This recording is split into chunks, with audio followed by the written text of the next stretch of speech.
রাসূল সাল্লাল্লাহু আলাইহি সাল্লাম বলছেন, তিন শ্রেণীর মানুষের সাথে আল্লাহ বিচারের মাঠে কথা বলবেন না।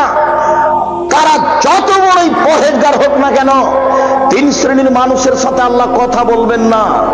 তাদের সাথে তাদের প্রতি দয়ার দৃষ্টি দিবেন না, তাদের পবিত্র করবেন না। এক, মালিকুন কাজ্জাব, মিথ্যুক দায়িত্বশীল, মিথ্যুক মসজিদের সভাপতি, মিথ্যুক স্কুলের সভাপতি, মিথ্যুক চেয়ারম্যান, মিথ্যুক মেম্বার, মিথ্যুক হেড মাওলানা, মিথ্যুক হেডমাস্টার, মিথ্যুক প্রিন্সিপাল, মিথ্যুক জেল সুপার, মিথ্যুক ডিসি, মিথ্যুক এডিসি, মিথ্যুক টিওনো, মিথ্যুক এওনো, যারা যেখানে মিথ্যা কথায় দায়িত্ব পালন করে, সে যত বড়ই পরহেজগার হোক, আল্লাহ তার সাথে কথা বলবেন না।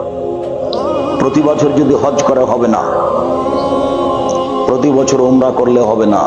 দুই, শাইখুন জানিন, বেশি বয়সে জেনা করে যে, তার সাথে আল্লাহ কথা বলবেন না।